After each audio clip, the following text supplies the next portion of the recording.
welcome to the stage, Mike Zakarian.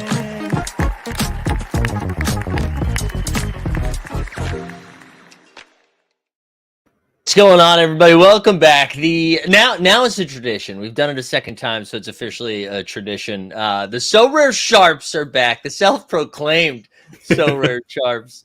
We're joined today again by George. George, how are we doing, man?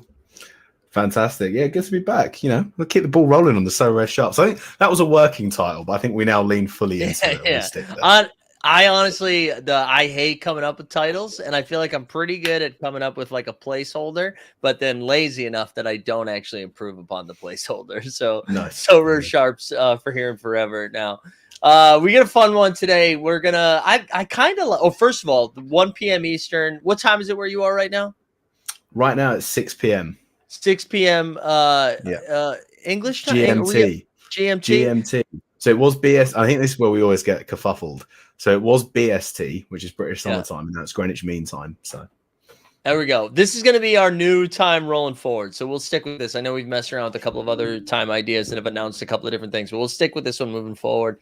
What we're going to do today, we're going to dive into some potential market guys we're targeting a little bit. We'll look at the in-season tournament a little bit more too. But why don't we start, George? We had a couple of sort of updates, I guess. Maybe there were some product updates on the football side of things.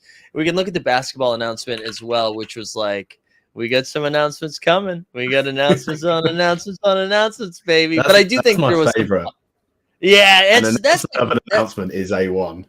That's how you know it's Web3, baby. We wouldn't have known unless they did an announcement of an announcement. I do think there is some positive things to extrapolate from it. But what about the? I'll turn it over to you. What were some of the? I guess we can start with like the product update side of things that were happening on the football side that maybe there's something to pull from. So I think the main one for me, and the thing that I've like been asking for so long, even though I don't seem to like voice it, I've just said it every time I spoke to anyone from SORARE, was like, it's really frustrating if I get rejected on an offer or someone sends me an offer and I just don't want to sell this card, instead of having to click reject 400 times on the person, just to have a little drop down box of like predetermined messages saying, dude, this card is not for sale, or bump your price up, or whatever. So that was just like it's like a quality of life adjustment, and they're really small things that they've done now. And then I noticed that they've changed the sort of layout to sort of not be like, hey, SORARE data, we're still in your whole flow. It's like, yeah, SORARE data, we see what you're doing, and we're going to implement that as well. So there's a few nice things that are going to come from it, but yeah, the NBA side is really where we was just like, yeah, the collections are coming. We're not going to tell you when, but they're coming. They're coming, yeah. One thing about the like the negotiating, the rejecting, the offers and stuff like that, because I was just having this right now. I had put up, I want a Christian Wood, man. I finally like won a reward, and it was a rare tier 3, and then it ended up being Christian Wood, and I'm like, I'm not going to complain about winning a reward. I just, I wasn't thrilled about Christian Wood, but them's the rules. So I listed Christian Wood because he was like relatively high, and somebody came back with a counter, and I thought the counter was close, but it would have been me selling too low. And I wish I could have just responded being like, hey man, here's where I am. Like, I need a little bit more, and instead I have to send something back, and then he has to reject it and counter with something else. There's going to be a quicker way. Like, just put a little message board in there, Yeah, I think they always worried about leaving it as an open text box, as then it's just like Yeah. open season for everything that's going to come in Mm. there. But I think as well, it should help for like international players. I think if they do Yeah. this, they have to have a translate version. Like if they Oh, have yeah. set lines of like this offer's too low, this offer I'm not selling this card, and so on. If Right. there isn't like German, Italian, French built into this, especially French, I would be Yeah. amazed. But yeah. So you know what they could do? It's going to be emoji based. So if you want to get your statement across, you have to be able to do it with emojis. Are we talking eggplant emoji and like if that Yeah. offer's really enticing me? Okay, right. Yeah. I think we can do it. We got Torb checking in from Germany. Good to see you. Can you bet playing Rivals? I haven't been able to access Rivals yet, but I know I think I will be able to test it at the end of this week. So I will report back. And if we can, Torb, I will bet the hell out of it with you. All right. I don't think we're going to be able to bet. I think that's going to be like one legislation piece too far right now. But I think it's baby stepping stones. You might be able to like wager cards eventually or something like that. But who knows? I'll take that. So the NBA announcements. I mean, they basically. I mean, you must have felt good, George, because it did kind of discuss some of the stuff that you've brought up. There was bits and pieces to it. I mean, like we said at the top, it was just really like things are coming and no dates where are coming. It's more. I think that the big one will be Rare, like where the state of Rare is right now, and that's something we'll touch on later in terms of some of the buys. But the state of Rare is in a really funky place, which is great news for the guy who invested more in Rare to start season 2.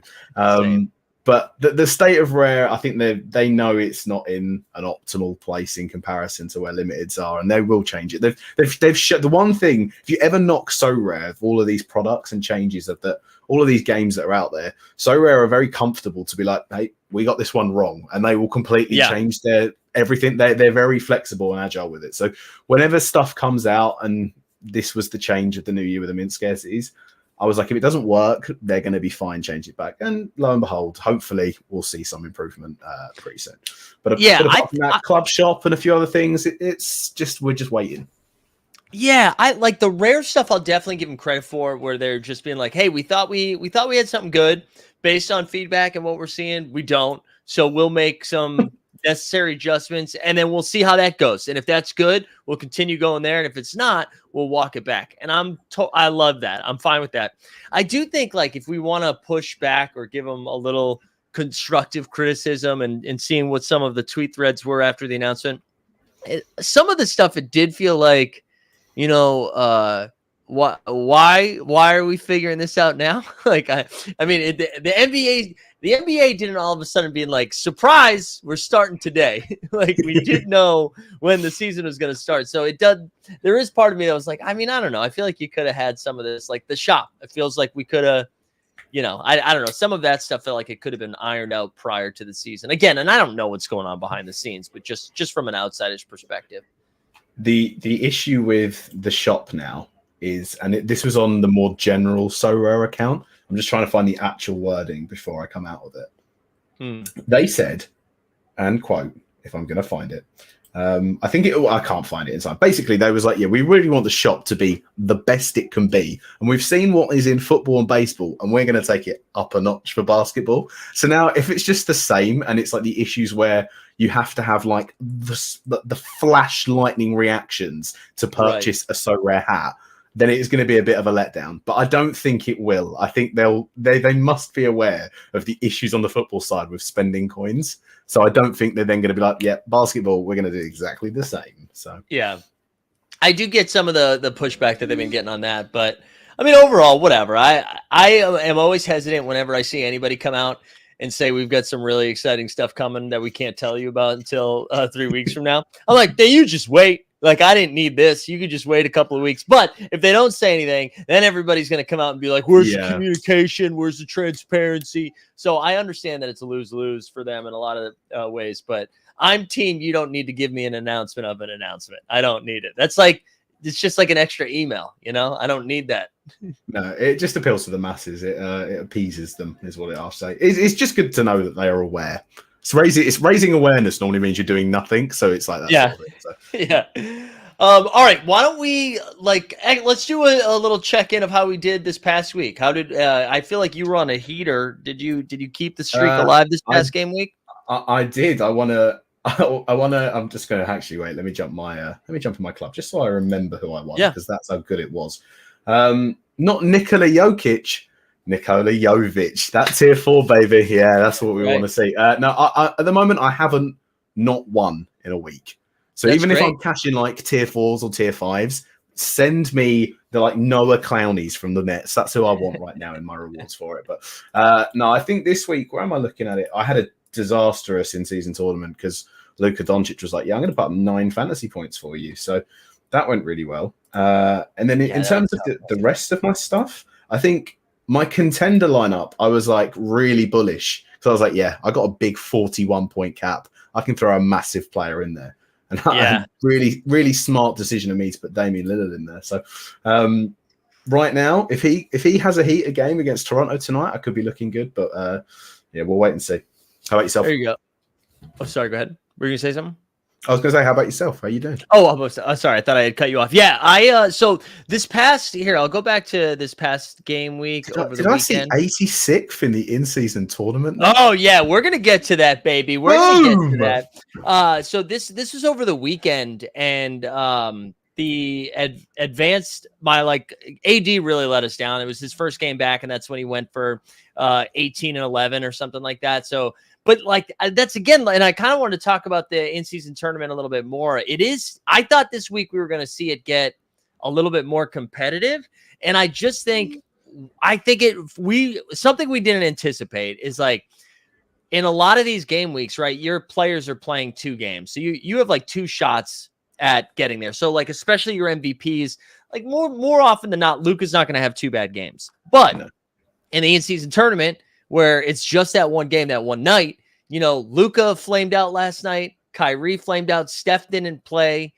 So like a lot of these MVP, it just makes it a little bit easier to have a run towards the top if you just kind of are consistent. But anyway, so my in-season this was over the weekend, was AD. Kyrie was great, and then Maxey went freaking nuts.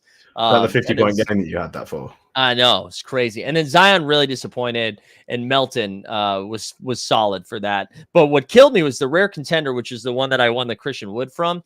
Same thing, like Zion really just like let me down here, because also shout out your Dayron Sharp call. And I don't know if you saw this, but he had 2 games in that game week. And in the first game was before Nick Claxton, or maybe Nick Claxton came back and he was really bad. And then the second game, he did work in like a short amount of time.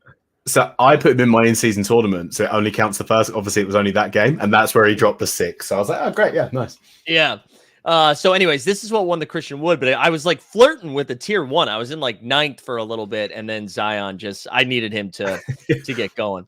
But so I've had 2 30-place finishes in rare contender, and that's why I got Russell Westbrook in twice. And rare contender is literally the one where you're like, oh my god, I'm getting Nikola Jokic rare, and then one slight dip, and you're like, well, I've got tier 3, and that's it. I know, and it's just like it's the margins are so razor thin. And then so for last night's action in the in-season tournament, again, kind of went a little unlucky because Kyrie and the Mavericks. Okay, cool. Kyrie and the Mavericks got killed. Let me try this again. And so Kyrie didn't play like the second half, and AD had 61 3/4. He didn't play in the fourth quarter, but Melton went crazy. Zion was fine. But yeah, so this was 113th from game week 3. But again, I was really surprised to see like how tight this leaderboard is here. Oh, sorry, I have the toughest time finding the in-season leaderboard. Okay, here we go. So I have a total of 674 points, which puts me in 86th. Now, Votto, who's in first here, has 808 points. Second, like they're out and about, like Where's also, Mr. Rojas? Where's Mr. Rojas? He was our guy. He was leading for 3 straight weeks. Oh, hold on. Aaron in the chat says I lucked out in season and are currently in 4th. Here's your squad right now. This dropped 769, all limited. All limited, baby. All limited. Well done, sir.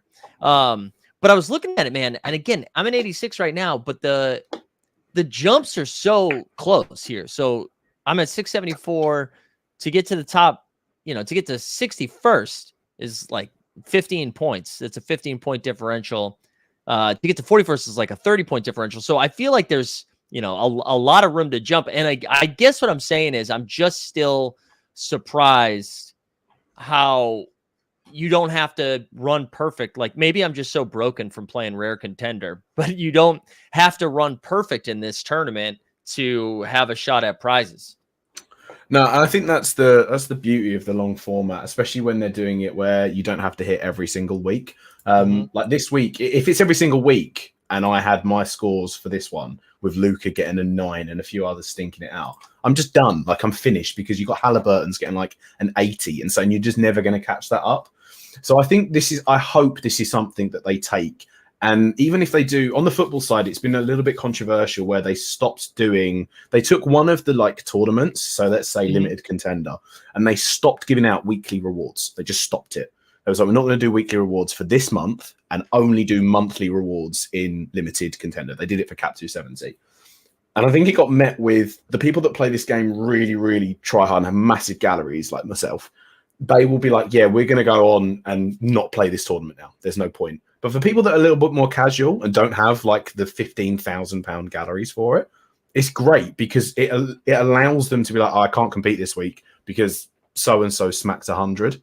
So I think that's the beauty. That's the beauty of it. And I hope it's what they implement going down the line. That's how I see it. But yeah, no, I like that a lot.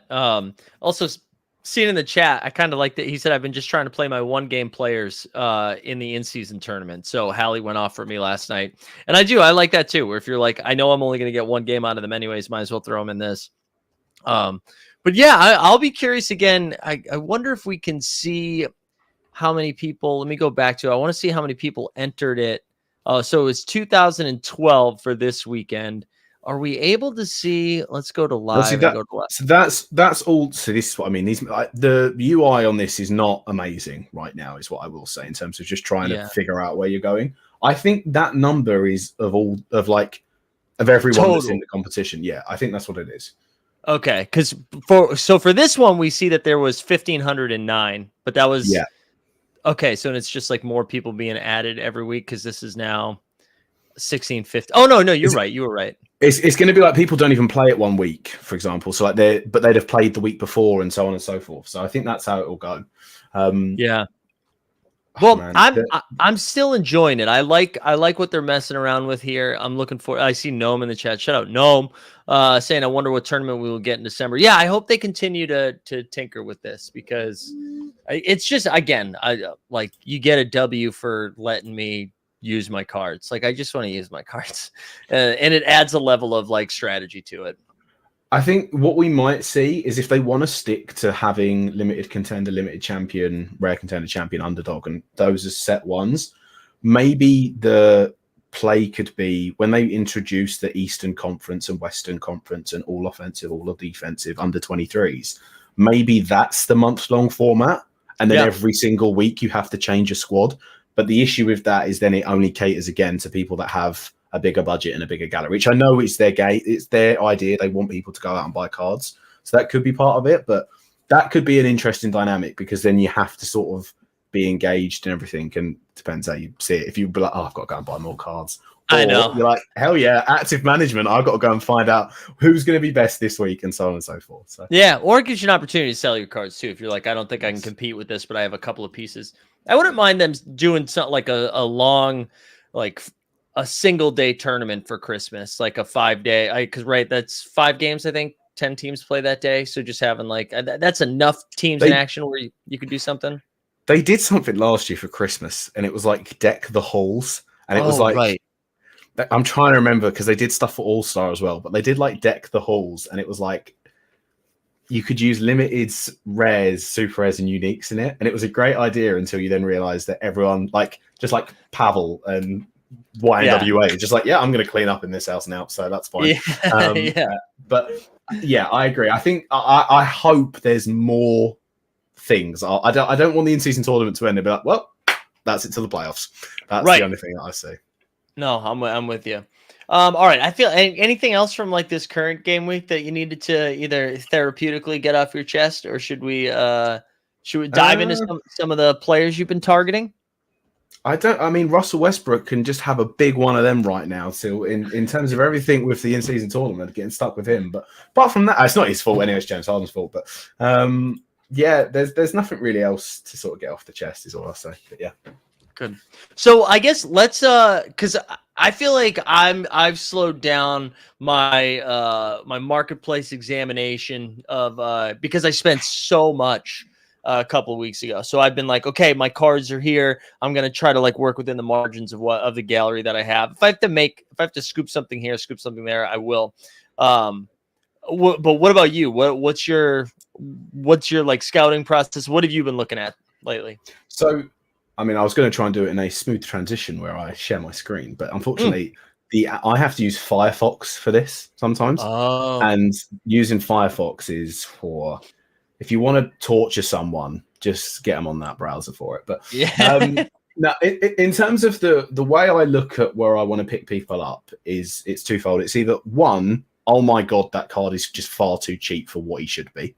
Or two, if players are in like a down run, and like I think it was Gnome actually. I saw he tweeted just before I jumped on. He was like, if anyone gets ejected, does anyone just get really excited about their SORARE like L10 going down? And that's exactly it. Like if I see people having a stinky game, I'm like, yeah, I'm going to look at them for the future as little pickups. So I would share my screen, but unfortunately technical difficulties are not allowing me right now. But like I'll put my money where my mouth is on these as well, because I scooped a few of these up. Giannis Antetokounmpo, his season 2 card. Bearing in mind, a few of the like bigger MVPs don't play in the in-season tournament this week. Like Luka's not about for it, and a few of the others. Right. You can get his in-season card, his season 2 card for £100 right now. It's the lowest it's been. Like it's the lowest it's been. Wow, and it's because so I don't know what that is in dollars. I'd assume it's like 120. Well, I've got it here. I can just quickly look. I'll look it up. I'll actually I'll share my screen and then we can follow along. Yeah, so $129 I got him on auction for as well. So when the collection bonus comes in, I'll have the boost on it. But it's like, I know the Bucks haven't been great right now. Neither's Lillard. Giannis has missed a few games, and I know he had a good one the other night, but it just seemed mentally too low for someone of his caliber that is an MVP and can run far in the playoffs. Like that just seemed mental to me. So like, wow. And what's crazy too is I feel like this gap, like percentage wise, isn't in sync, right? Like the rare is 1850 in USD and 172 in limited. Where I think like if you let me look at Jokic right now and see what that is, because I feel like the price difference, like Jokic's limited is 365. Yeah, his double what Giannis is, and his rare is just like $100 more dollars. Yeah, so there's and I think the old football way of it, and the football and the basketball, I don't want to compare the markets to it, and I couldn't even tell you what it is on the baseball side. But I think the argument used to be it should be 10x. So whatever the limit is, if the limit is $100, the rare should be $1,000. Yeah, and that doesn't really translate across all cards because you'll see some that are like 5x or 6x or so on and so forth. But Giannis as an MVP right now, Giannis just seemed insanely low. And then following on from that, if you wanted to play MVP on the rare side, and I know it's not a great sell right now, but I noticed Jason Tatum, and I know the Celtics are in a different spot, but Jason Tatum's rare is like 360 quid for me. I think the actual offers are a little bit higher. No, they're not even that. It's £385 I've got as an offer. That's for his old season card.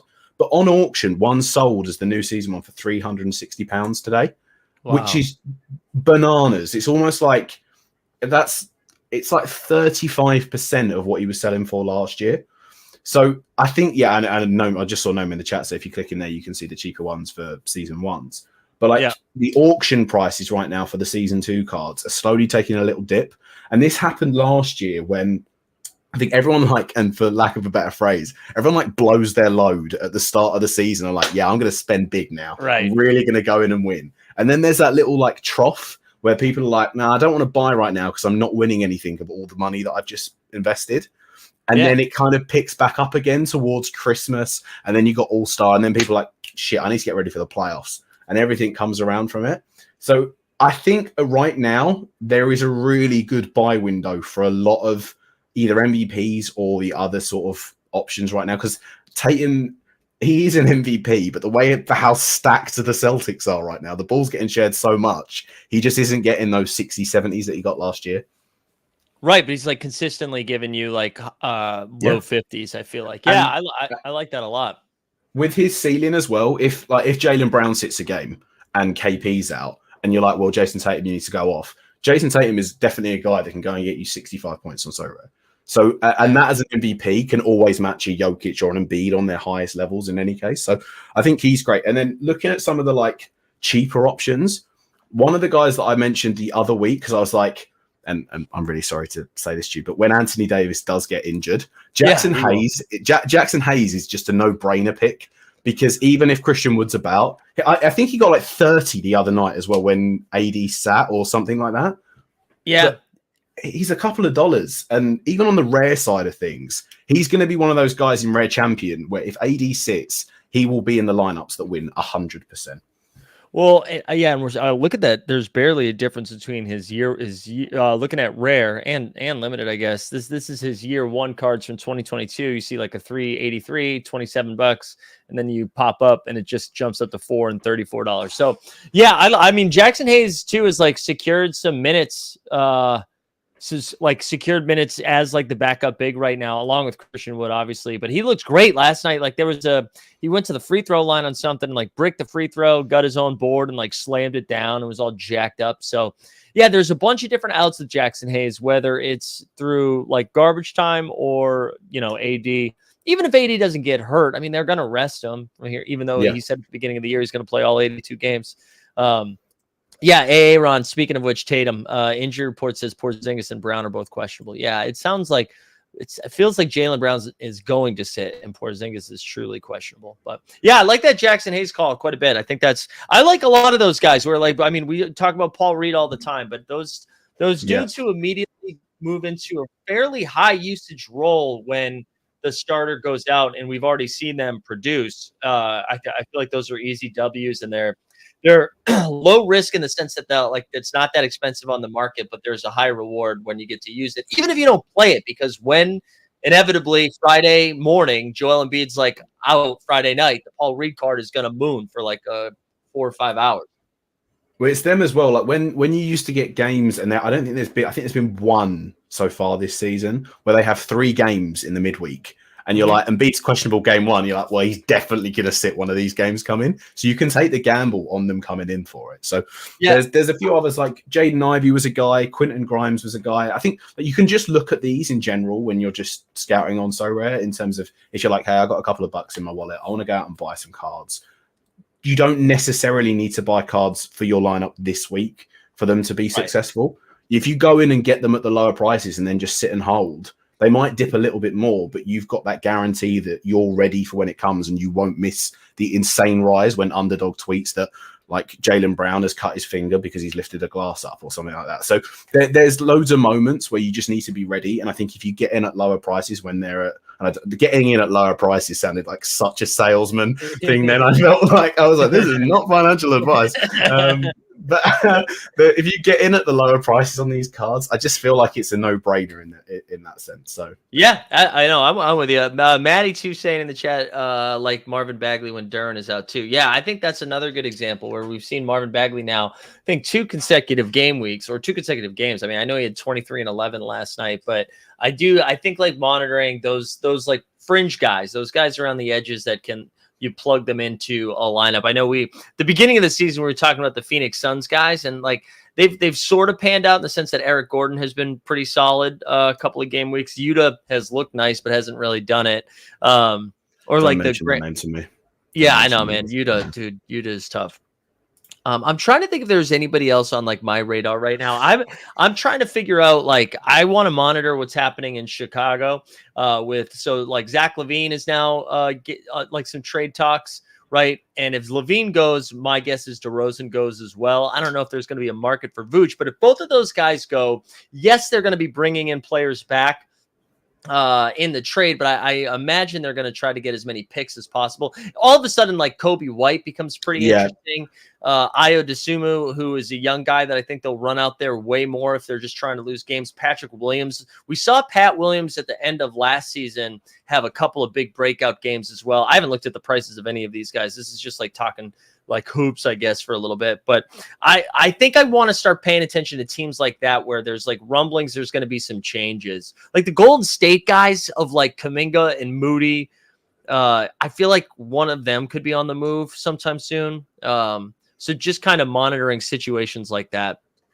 And this is where, and it's just easy to say, oh, just go and buy everyone, and not everyone has the or wants to go out and just be like, yeah, I'm going to spend $5 on this card that if he doesn't get traded is going to be a bum all year. Like there's going to be issues with that, but if you go out and if you just like, not to sound really corny, but like trust your heart with who you think is going to be the players that are going to be good buys on SORARE for it. Because like I think some of the guys in the Magic are going to be quite interesting to watch, some of the guards as well. Because I feel like they've got like too many of those mid-average guards, and I feel like one of them might get shipped off somewhere, and then depending on where he goes and so on and so forth. But I think the easiest sort of one of this is just be like, go and look at who the superstars are, and then who would be the terrible player that replaces them, and buy that guy. Well, Gnome right on cue. Also, Portis when Giannis and/or Lopez are out. Giannis just got ruled out for tonight, so that, and he wasn't even questionable. I think he was probable, so that was surprising. I also think you immediately, obviously, get like a Dame push too when he's out. And now Joel Embiid officially got a questionable tag. It sounds like Trae Young is back tonight. So wow, a lot of news breaking here the last few minutes. I mean, I'll take in terms of me. I need a big Lillard night, and there is still scope for me to win in contender this week because I had Bobby Portis for the first week where he hit for the first game where he hit like a 47. So So I mean, that's good news for me in that sense. But yeah. No, I'm asking about Podziemski, the rookie for Golden State. I was wondering if his price was a little inflated after last night's performance. I mean, I guguess it's not great. I mean, 181 for his that is high. I mean, I know he's going to cap 8. I mean, I guess you're just hoping that Draymond gets suspended. Whatever. I know Steve Kerr's going to use him, I think, but his usage is going to be pretty low. But I think I'd wait till his price comes down a little bit before going. I think the main sort of big hype one, and all of these are like, I always get a bit sketchy when this comes to the lineup of like if I want to go out and buy them because they're a reason they're a low L10 because normally they don't get any minutes for it or they're not that great. Skylar Mars is like the big one for this coming game week, I think. Yeah. But he's obviously expensive as a result of that. But him, Mo Wagner, Keontae George, they're like the ones that are going to have the big upsides, I think. But a lot of them have just got quite high sales to go with it. So. Yeah, I'm with you on that. I think we might wrap. Is there anybody else you needed to hit? Because I think I'm liking this 35 to 40 minute show time that we got going. I think this is the right thing to hit. Anything else that any other guys that we didn't get to that you were thinking about? No, I mean the only other thing is if there's people in the chat, do I sell my Jordan Poole or do I just accept the L and just keep playing him this week? He's got like one game. He's down in price a little bit more. The limited's still like 30 quid. The rare I've took the biggest L on. I should have sold him at like the $260, $270. I don't think you sell him right now. I mean, because I do think like his ceiling isn't gone. Like he's been really bad but I mean, it just doesn't seem like he gives a shit at all. No, he doesn't. He doesn't, but I mean, like, unless you're already eyeing something and you're like, let me go grab some extra cash so I can go out there and make another buy. But I think I would just hold it because it like we were saying with Draymond getting ejected. I mean, whatever. If he keeps playing like this and his cap goes further and further down, then it ends up being like he doesn't need to do much to surpass his cap, you know? No, I agree. Yeah. Gnome's keeping Paul. That's good enough for me. Yeah, that's all you need. Gnome. We need Gnome on the SORARE Sharps here every once in a while. He's like a real sharp. We just call ourselves that. Although you've won a reward every game week, so you are officially a sharp. Yeah, but the thing is, I feel like such a fraud when I do this because I'm like, I want a reward. What'd you win? An L10 of 5, Nikola Jovic. And I'm like, yeah, baby. Go GB. Go GB. Dude, especially in the rares. We've already talked about how incredibly hard it is to win anything in there. It counts. All right, George, anything you need to plug?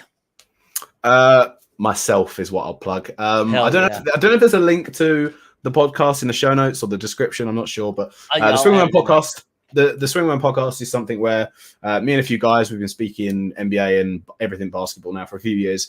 We started uploading on the YouTube side of things a year and a bit ago, and then that's when I started making SORARE videos. I do 2, potentially 3 a week over there at Swingman Pod on YouTube. And that's my lineup videos every week for them, and they seem to be doing quite well. There is hype. There is still good hype for the NBA SORARE side of things. Now, even though like it hasn't been a smooth start, but it hasn't been a bad start, there is still a good sort of level of interest in it, which is good to see. Because I think the baseball side had a bit of a rockier one, but I think the NBA. But that's for another discussion for another day. No, I mean, I can just say from view counts, like this did really well last week compared to some of the other like midday shows that I do. So I do think people are still pretty excited about the SORARE NBA. I just think the game, the SORARE game itself is fit nicely for the basketball products, because I think the L10 stuff of it, because that's when they introduced it. It was the NBA that brought it in. It is phenomenal because it isn't just the same every week. There are guys that will have to be moved in and out. So yeah, and it's more intense than like season long, like week to week fantasy basketball, but it's not as crazy as daily fantasy. Like it's the right amount of work that you're putting into it. So like you can be somewhat casual about it and still compete, or you could be a psycho about it and lose money. Like it was how I framed myself. All right, cool. So yeah, if you're watching this live, I'm adding the pod into the show notes now. But if you are watching this afterward, get that in the show notes. George, thanks for doing this, man. Every Wednesday, 1 o'clock, we're back here cooking, except actually now that I'm thinking about it, not next week, because I'll be traveling next week. But besides that, every Wednesday, and you'll catch George on some live before locks as well. So for George, for myself, thanks for tuning in to some SORARE Sharp. We will see you on in the streets.